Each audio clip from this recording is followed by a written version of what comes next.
come from? We can start with one of our great cosmogonies, Kumulipo, written centuries ago, a compilation. It's a song, it's a genealogy, it's history, it's mythology, Mameli's poetry. And it was written actually for an ali'i that was born on this island. Kalani Nui Ia Mamau, who's the father of Kalani Opu'u, also known as Lonika Makahiki. And upon his birth, they chant this great poem, this great song, which takes about 3 hours actually to perform. And they don't just talk about whose his parents were. They don't just talk about his grandparents. But see, I want you guys to understand the Hawaiian consciousness. Where do we begin as a people? They start in the beginning itself. O ke au I kahuli vela kahonua. O ke au I kahuli lo le kalani. These are the opening lines of the Kumulipo. O ke au I kahuli. Ke au, au. The word au means time, like epoch or ages, ao. The word ao also means like space, like outer space, ao. Time, space, space, time. Where have you heard that before? Where have you heard that before? Space, time, space. Well, Star Trek for sure. So the Trekkies out there. But who made that supposed discovery, this idea? Space-time. Who would say it? I heard it back there. Kanaka did, but who else is a famous word? Einstein, exactly.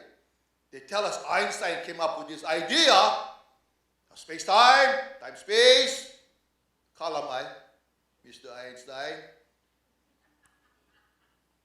Our people already understood the connection between time and space. We have another definition. The word ao also means to flow like a current.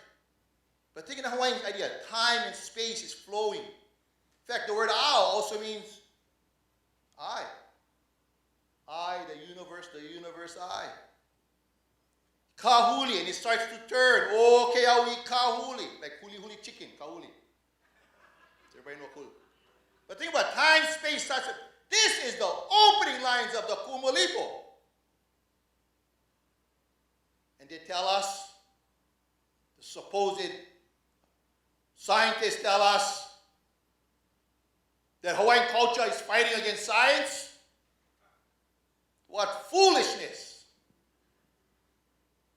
Our culture is based upon, not just our culture, our genealogy is based upon scientific principles. You want to challenge cosmogonies? You want to put your cosmogony against ours and talk about science?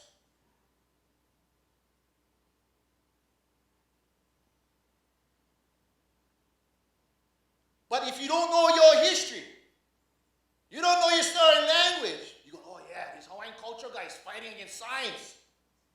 Not understanding the principles of our culture, our history, genealogy is all science. Our first line is scientific. Everybody get his hands out. Clap them together real hard. Clap them. Rub them real hard together. Rub them. Rub as hard as you can. What happened? Heat. O ke au I kahuli. Vela tahonua. The word vela. Hot. What is heat? What is it? Energy. What is energy? Mana? What is energy? Where do you find energy? Light. I want you guys to think though. Son, how about this t-shirt? How about the chair? In fact, what you find, what is energy? Everything is energy. I want you guys to remember this. Everything. Everything, this table, my hat, my bald head, my shoes, you and me,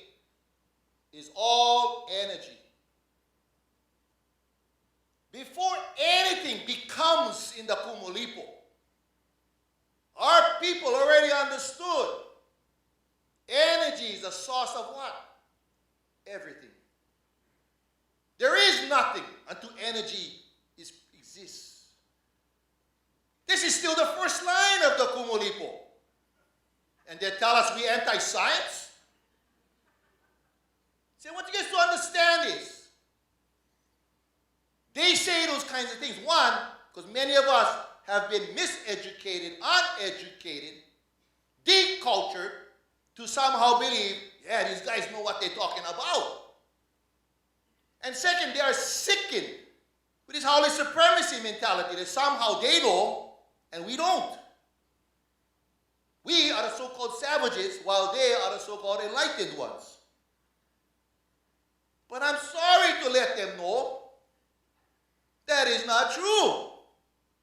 Long before Einstein, long before many of them even came up with the idea that the earth was round, that our people already knew, we understood these principles of science way before then. So what kind of audacity? How do they come up with that idea that somehow they should judge us?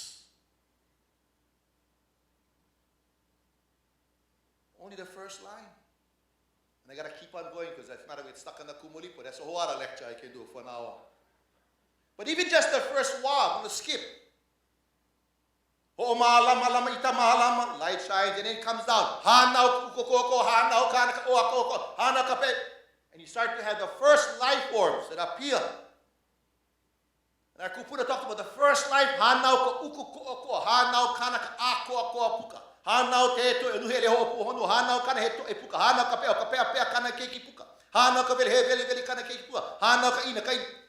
all life begins where on this planet? Where does life begin on this planet? The ocean. And our Kupuna understood that. No, there's no Garden of Eden. That's not our story. Ours is based scientifically. Our Kupuna already knew life began from the ocean. And they talk about us as if we're ignorant and savages. Oh, kani wailoli, oh, kavahini wailola, is a particular refrain. Every time a new life form appears, talk about this male essence and this female essence. Male is being compared to like this narrow channeling of water. Female is this broad movement of water, but it's real clear. It's not saying one is stronger than the other at all. They express themselves in different ways, but what happens when you put the male and female together, you think? Oh boy, there we go. Huh? Oh, watch out, the magic is coming. And different life form appears in a sexual reproduction manner. And it starts to talk about these refrains over. Every time a new life form appears. And they start off with the most simplest, and they slowly start to evolve to higher life forms. Now they talk about this guy in Europe, the late 1800s, the big superstar of science, went to the Galapagos, and he discovered evolution, natural selection. I'm sorry to you, Brother Darwin. Way before you ever walked and breathed one breath of air on this planet, our people already understood evolution. And they tell us their culture is scientifically based. So I want you guys to understand, this is a sickness that they have that constantly makes them think that they know better than everybody else.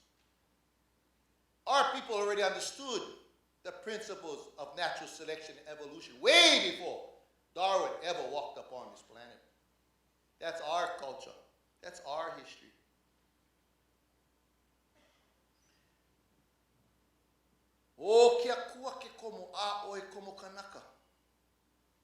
But Hawaiians add something even more beautiful and valuable. When each life form appears, It says Akua, the divine God-like being. Keakua. Doesn't name Akua, just says Keakua. Kekomo. Akua enters. Again, this is poetry, remember. Aoi komo kanaka. Kanaka don't enter.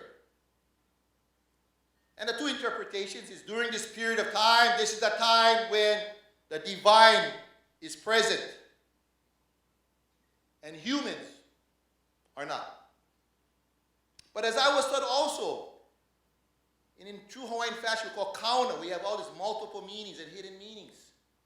Every time a new life form appears, it says, Akua enters, not human. And it's this sense that every life form has Akua. In the Hawaiian version, that's mana. Everything has divinity within it. But think about that. As a worldview, what is the tree to us? The bird, the fish. But all expressions of divinity itself. Everything around us is godly in a sense. That's a very different worldview. Now let's go. I'm not here to offend anybody, but let's compare it to a Judeo-Christian worldview. We can look at Genesis. In Genesis, right, God works for, well, first he speaks out, creates the world. He works for how many days? No, he doesn't work for 7. He works for 6, you remember. Takes a break on the 7th. Yeah? Creates what's called the Garden of Eden. Yeah? All the life forms. You can already see, very different story. Creates Adam. Creates Eve, right? The rib of Adam. But what does he do with Adam? He says, in fact, man shall have, what is man given? Dominion. Say it loud. Dominion. I want you to think about that. See, I want you to understand why cosmogonies play an important role. Philosophies of morals, how we see the world, are shaped by these stories and cosmogonies. Man shall have dominion. What does the word dominion mean? It's the root word for dominate. What is my dominion?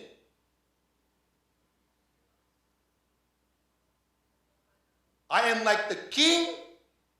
I own everything around me. Everything around me is what purpose? Serve my needs. Everything around me is natural resources. I want you to compare those two worldviews. If you're wondering why the hell we're in this situation right now with supposed global warming, I would quickly say a lot of it has to do with this idea. The ocean is meant to use as you wish. The streams, use them as you wish. If you have to pollute them for some cash, so be it. We have some radioactive material. What the hell are we going to do with this? Let's dump it in the Pacific. In fact, we're in this situation today because of these so-called early scientists. Because of that mentality. I want you guys to remember. When they talk about science as if science is glorious, yeah, it does some good stuff. Science is like mathematics. It's not good or bad. It's a process. It's principles. It's the scientists you got to watch out for. The scientists who use science for what benefit? Whose benefit? The root of all evil, as they say. So when you talk about Hawaiians fighting science, we're not fighting science. How can we fight against your own culture? It's ridiculous. But the hell we're fighting against bad science, that's for sure. Because that same mentality is running amok and rampant upon this planet and is destroying not just this planet, but destroying us as human beings. And not just as human beings, but as all life forms on this planet. And at the end of the first chapter, there's 16, but we're not going to do all 16, just to kind of let you know. Just to make my point.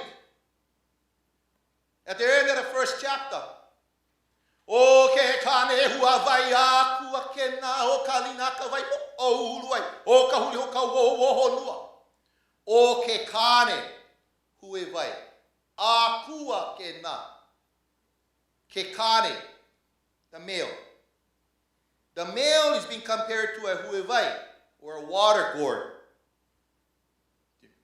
Again, this is poetry. A male is like a water gourd. Well, what does a water gourd look like?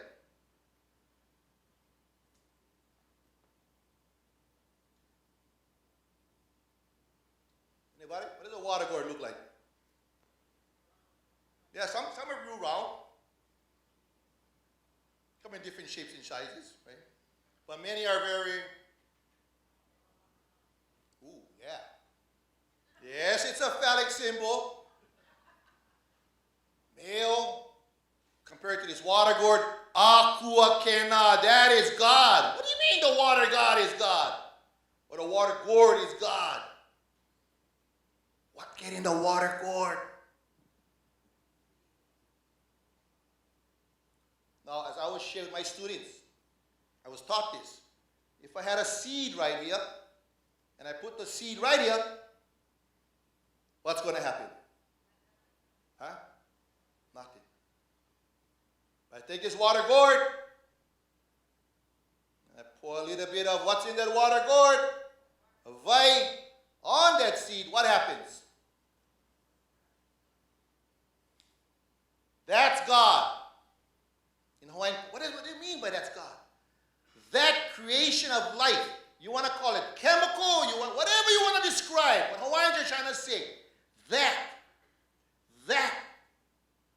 whatever brings life, that is divine, that is godly. This is how they're trying to explain. What is God? That is God. And that's why water, and we have this saying, oh, laikavai, life from water. Water gives us life.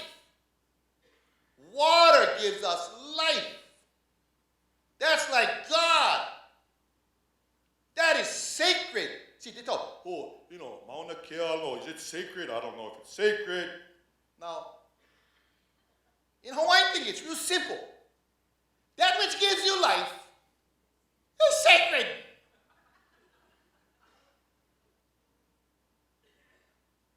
In Hollywood, we'll say, the Twin Towers, that's sacred. Okay, that's one good story. Right? I understand the history. Okay. But in Hawaiian thinking, if I would ask, how does it give me life, you see?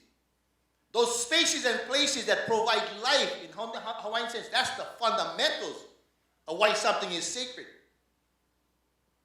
Ola ikavai. Scientists are out on Mars. What are they looking for on Mars? How come? Water says, had life over there. Common sense. Real basics.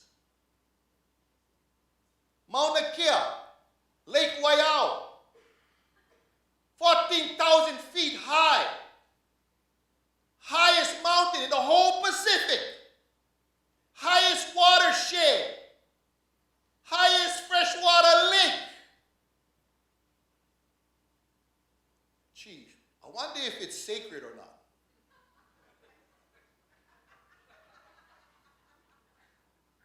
I mean, it's so common sense, it's hard to believe that people cannot understand that.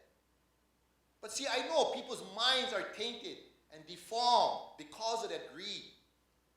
And their consultants will say, well, we're not really sure what kind of water source is up there. We don't know, the snow melt, maybe. Wait. Let's go see how you take care of places like Detroit. Let's go see what you do to your own river systems over there. And you're going to tell us about water? I look in your Beverly's, man, I can smell them from here. It stinks. And you're going to tell me what I should wear? See, my thing is, it's so fundamental. If those guys took care of their water, maybe I might understand.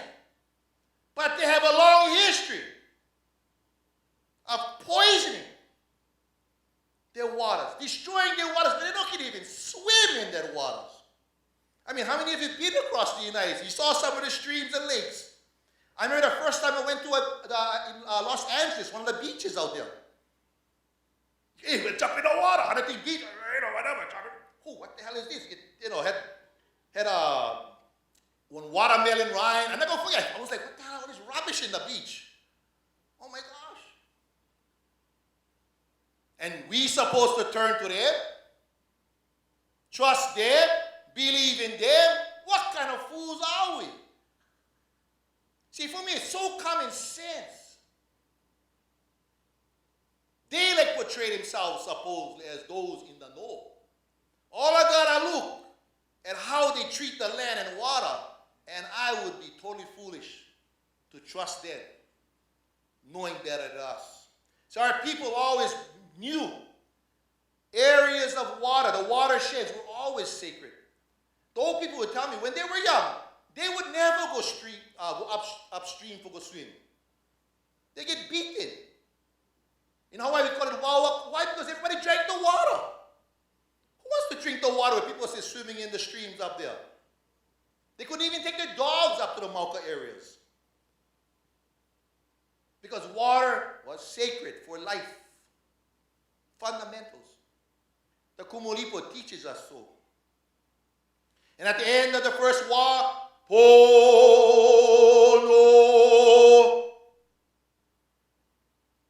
Tis Po, the time of the gods. But if you listen carefully to that sound, Po, everybody, Pono. Pono, oh yeah. What does Pono mean? Righteous, everything is good, everything is how it's supposed to be in balance. Pono. In the second wall, we have the swimmers. In the third wall, we have the flyers. In the fourth wall, we get the egg layers, the creepers, the crawlers. And I'm going to stop with this one quick one. One of the interesting creatures, in fact, is the honu, the turtle. And the honu is an interesting creature. If you like see a honu, where you go see the honu? The beach? Good. How come? Good. So where do they live? In the ocean, but they come upon the land. See, our kupuna knew there's a time in ancient history when the creatures of the sea came upon the land. And the honu represents this creature. But the honu is a very interesting creature, the honu and the honu air.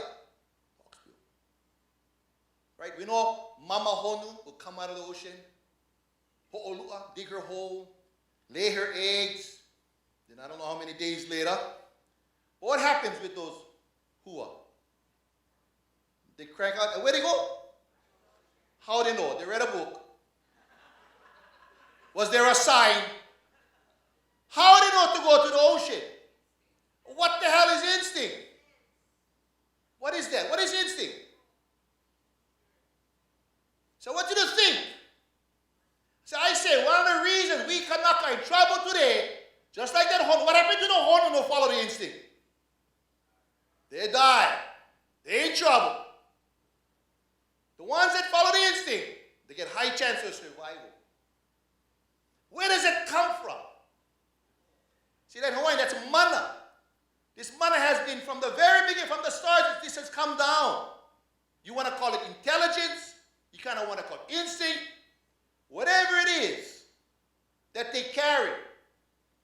The instinct tells them survival means you live in a particular way or you die.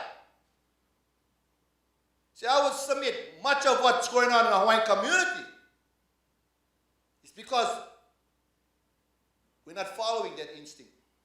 See, even things like aloha are instinctive for our people. Let me ask you, how you know you did good? Think like on Hawaii. How would Hawaii know they did good? Where you feel? Where? Tell me where. In your na'au, right here. Right here. You fall in love? Well, you gotta watch out love sometimes. I don't know. Somebody get divorced. I don't know. How about when you do something wrong? You get headache. See, when Hawaiians say our kupuna speaks to us,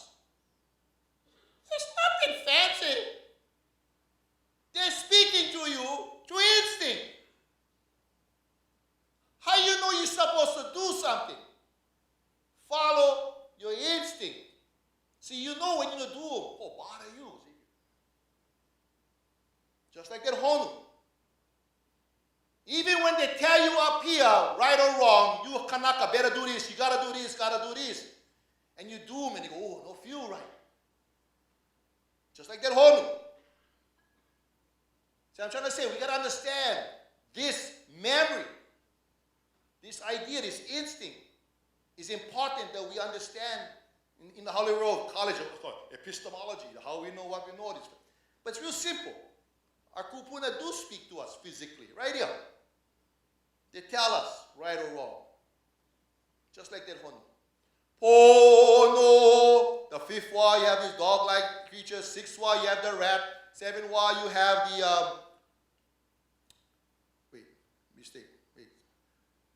oh, pig, rat, and then the dog. At the end of each wa, everybody, Pono. Everything is balanced and good.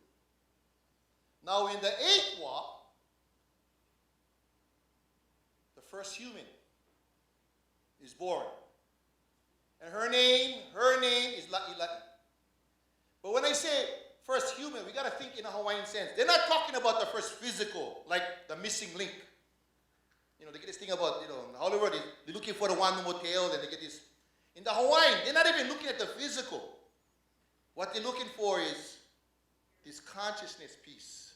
That at some point in this history, something about our nature, we became awake and aware.